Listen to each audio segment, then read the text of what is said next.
Good afternoon, this is Jeff with Sewer Tech Northwest. We are at property address 7630 Cason Lane here in Gladstone. I describe everything as if you're standing in the street facing the front of the house. Now, right now we are, this is often where the void under the staircase is in a lot of these split levels, but right across from me there is the basement bathroom, right at the base of the staircase. So in this little closet right next to us, and right there around the other side to the right is the garage door. So tucked in the closet here, you have a 4-inch ABS cleanout. When I got here, this did not have any actual sewer cap on it, so we're going to put a cap on it today. What you see there, those little kind of busted shards, that's called a knockout plate. That's a temporary cover that's put in place, usually during the construction rough-in phase, just to prevent debris from falling inside the sewer line before it's got a proper cap on it. Anyhow, I busted enough of it out of there that we can get the camera down it, but I'm going to leave the rest. It's an awkward spot to work, and there's a water line right here. I don't want to, just for the sake of removing the last little bits, which is kind of meaningless at this point, slip and hit the water line or something like that over nothing. So, camera's going backwards. And we will, at the end here, go backwards at the end of the scope when the line's fully drained.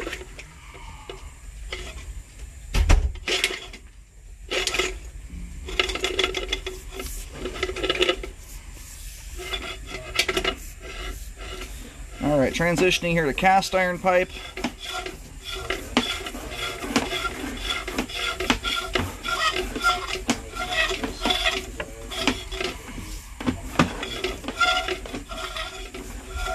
So from the looks of it, looks like, let me go backwards there, you may see some updated pipe going back to the bathroom.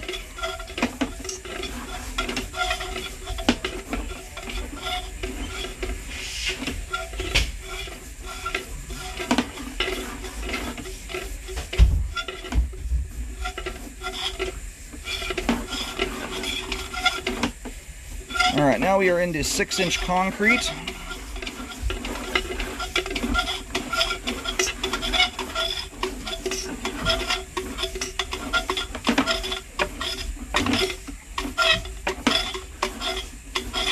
And thus far, very good flow, no settling issues, and very clean line. There's the main there. So far, we have an oldie but a goodie here. It's mostly original piping, but it looks like it's all very much doing its job. We'll get a better view of things as we come out here when the line's drained. But nothing obvious so far.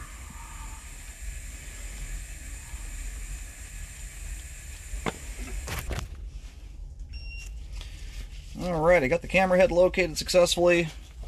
So as you face the house from the street, the line pops out of the front of the home, essentially right where the hose bib and hose reel is to the left of the garage door. The line then crosses from right to left into the front yard and gets, I mean, where my locate came in there out in the street and where I turned around and stared back at the house from that location, I'm looking smack dab right up the middle of the front yard.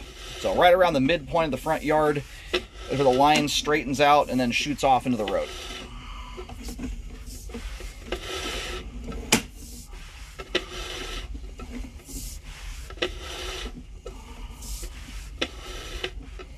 And some of those joints there, we went past one near where I started pulling back, some little lumps sticking off the pipe joints. Similar thing there. What that would appear to be in this scenario is pipe grout, excess grout. When they shoot that stuff into these lines back in the day, you can put excess grout in there. Same way you can get excess pipe glue in a plastic line. It'll squeeze through the joint, harden in place. Sometimes that stuff is dirt. What generally clues you into that, one, you'll often have earthworms crawling around the line, but the joints will also show signs of that. Those joints will have dark moisture rings around them where you can tell groundwater is seeping through them. So all that stuff there, and they're low enough in the flow line, most of them, that water would likely run into them anyway. If it were dirt, it would just wash away. So, in case you're wondering what that stuff was there. All the concrete pipe drains off beautifully.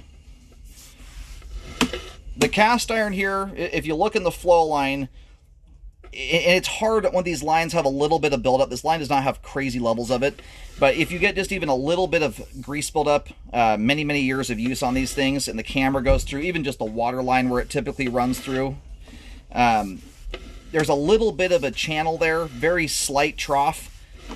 It's hard to say right now if that's just from water and or the camera kind of carving a little bit of a pathway through it, or if the metal there is beginning to show the very early signs of channeling or troughing. Now, the end result of all cast iron, if it exists for long enough, eventually the bottom of the pipe will wear out and rot out. So, but before you get to that point, those channels can get pretty darn deep before you get to that point. Right now, it's just subtly showing that. But I say that from this standpoint. In this part of town, I believe, generally speaking, the homeowner is responsible all the way to the road, all the way into the middle of the street. Being that this line has such good slope and grade, the last thing I want to see anyone do is have to do a dig-style repair at some point down the road if they can do like an epoxy liner for a significantly lesser price, and it's just more convenient in general. It behooves you to keep an eye on these older lines. I usually recommend, like in the state this one is in right now, I would probably rescope it every 2 to 3 years to keep an eye on it. And that's to watch for, the line hasn't shifted at all. It has fantastic slope and grade. No settling whatsoever. And nothing at this point is really going to cause the line to start shifting or settling unless the line wears out to the point where it becomes exposed to the ground, which can happen in both cast iron and concrete. The joints usually wear out first in concrete and can start allowing groundwater to seep through, and dirt. The joints will lead to hydro erosion eventually. Cast iron can do the same thing if the bottom of the pipe wears out and or the joints do the same thing. So what you don't want to have happen is to let things wear out so far gone, the line shifts and settles on you, where you get offset joints and bellies, and then you're going to be stuck with less repair options. You're going to have to look at more traditional repairs, which are generally much more expensive, and if nothing else, less convenient. So we are not at that point yet. That's, if you're going to be in this home a while, it's food for thought. It's something I would do periodically to ensure that you can take advantage of as many repair options out there as you can when that time comes. And then we're just pulling back from going backwards into the house there. We reach the back end of the line where it goes vertical.